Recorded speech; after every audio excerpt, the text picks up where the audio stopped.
remember stepping off the bus with my buddies. And I can remember being very young and being with my father and just being awestruck.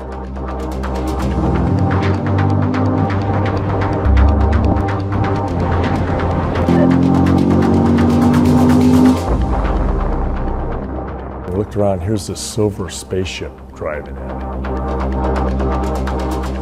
Among this whole sea of cars on the road, here was this thing coming down the road that just looked like nothing else. The one that sticks out in my head would have been the C4 Grand Sport. And it was a white C4 convertible. It was a C5 Corvette, bright yellow.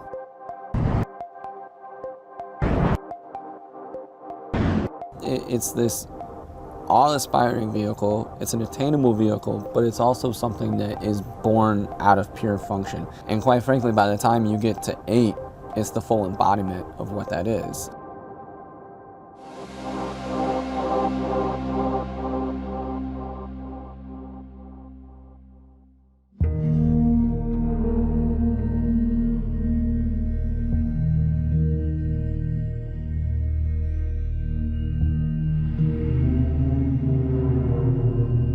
Over the course of my career, I've been involved with Corvette on one level or another, probably from my first day of becoming part of the Corvette team, all the way to the current 2020 Stingray. I became the director of design for Corvette for the 6th generation. And during the development of each of those, there were probably a few significant key design elements. Those are the heritage of Corvette. What are those elements throughout the years, whether it's proportion, surface, graphics, that you can identify and then distill down to their basic elements in a timeless way. Like, for instance, the fender shapes, the profile, the proportion really is big, where you have this canopy on a lower fuselage like a jet fighter. That's probably the second element, is aircraft have been inspirational. And why is that? Because they're usually high performance, they're purpose driven, there's a singular mission for them, and it relates to Corvette beautifully. Another aspect is racing. Racing has had a huge influence on Corvette, and particularly, obviously, this last 2020 Stingray is a culmination of all that experience. Well, the character that you see of the car, the design, is influenced by the functional aspects of the race vehicles.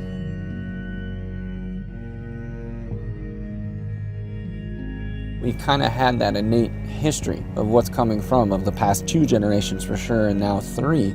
My point is that you see this level of functioning continue grow and grow, and then you get back into the racing program at the same time then, and you see that where the track starts to become the inspiration for the regular man. And I think that's always been a beautiful part about Corvette, is that we're going to the track with this, we're doing our best to win. Obviously it's a shift in where we've placed a motor, but the reality is what caused that shift was what you saw grow from 4 to 5 to 6 to 7. We peaked out where we were at, and it was time to move on. And I remember clearly Tad Schechter, the chief engineer, saying, you know, we've optimized this platform as much as we possibly can.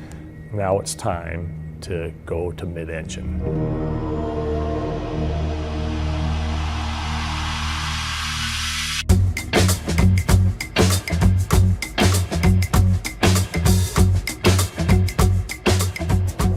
The move of a Corvette from front to mid-engine, you could call it a risk, but for us inside of Design Center, it was something that's always been beneath the surface, and it's something that just never quite made it out of the gate. And since I've worked at GM, there were mid-engine Corvettes around.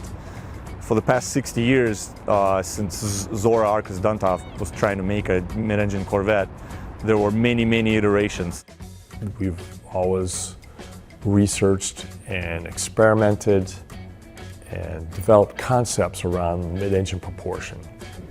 So it's almost like no wine before it's time, because it has been tried for years. It'd probably be like in a 2011-ish time frame where we started talking about the mid-engine again. We started having meetings as to what we would do with the package, what would we need for content, and we started scripting what we would like the mid-engine car to do at that time. As a designer, you don't often get to work on something that's new essentially from ground up. And this car is new from ground up. We had 3 full-size models, clay models, with a different theme on each side.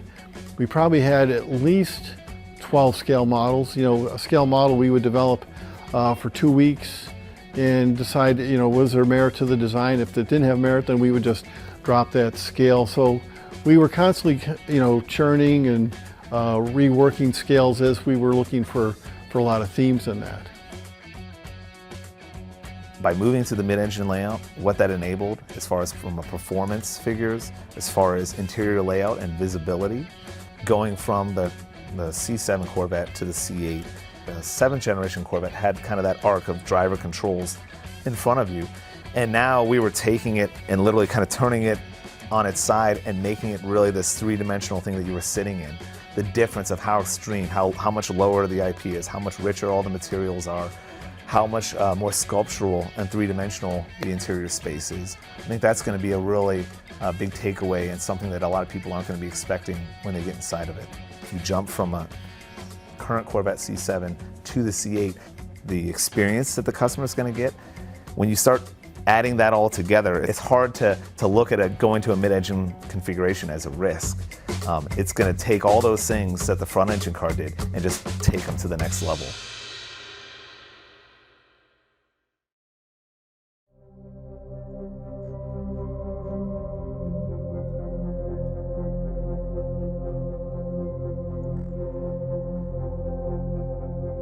So if I have to sum the whole thing up, I'm most proud that we were able to achieve everything that we set out to do. But what I actually think the greatest success was is that as you get in it and you use it, you don't really notice that you're doing something different. It feels intuitive.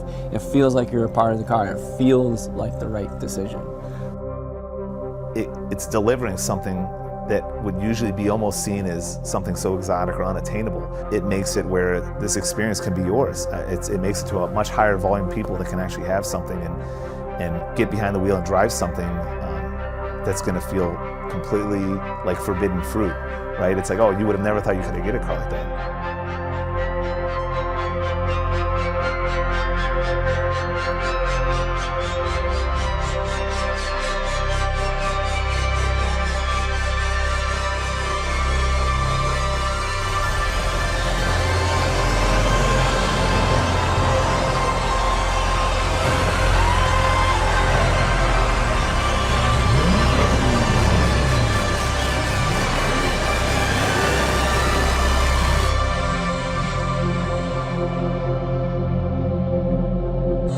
Although we all feel a sense of accomplishment for finally, this was the right time to work on and introduce a mid-engine Corvette. But I'm here to tell you that that is just the tip of the iceberg. Just imagine where it can go from this point. This is just the beginning.